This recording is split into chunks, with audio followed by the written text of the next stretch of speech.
Hey everybody, it's VFX Cam, and today I'm going to be showing you guys how to mask in After Effects. This is a very common for me problem I have, which is when I'm trying to get my muzzle flare and say the camera's behind the gun. The muzzle flare is going to cover up the gun, and that's not realistic. So what I have to do is I have to mask. And as you can see, I haven't done any effects of my advanced muzzle flare, and I'd suggest that you do that because that'll make your muzzle flare look way better. So just click on the annotation that I'm going to put up, and just click on that if you have not seen my advanced muzzle flare. If you have, just keep on watching the video. Also, click the 720p button and put it in full screen because you'll be able to see this a whole lot better. Alright, so let's get started. So basically what you want to do is you want to go up here to this tool, the masking tool, this little pin, and you're going to want to start masking. But first what I like to do is I like to put the opacity. Just type in opacity, click on your muzzle flare layer, and just bring down the opacity a little bit so you can see the gun and its edges. Now I'm just going to do a quick mask. This is not going to be a very detailed mask, just going to go pretty quickly.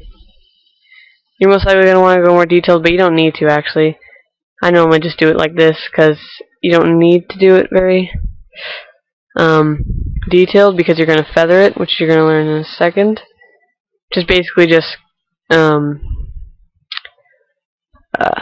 which is basically kind of like blurring it out a little bit.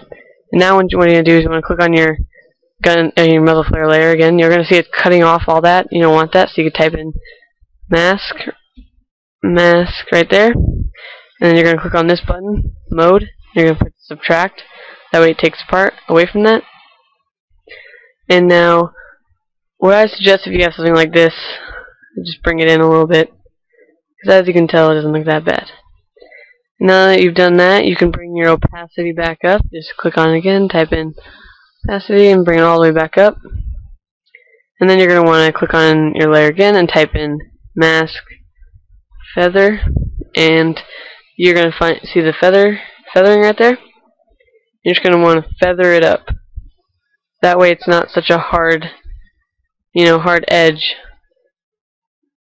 like that.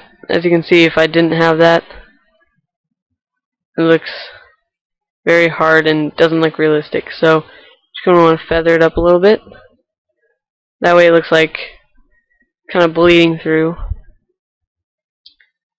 but not too much. You just want to leave it a little bit. Like that's pretty realistic right there. And basically you can always adjust the mask and all that if it doesn't work. But as you can see, it looks very nice. And that's how you mask in After Effects. And you can use this for many things like taking out objects. Like as you saw, I took out part of the muzzle flare before I clicked subtract. And thank you for watching. Please rate, comment, subscribe.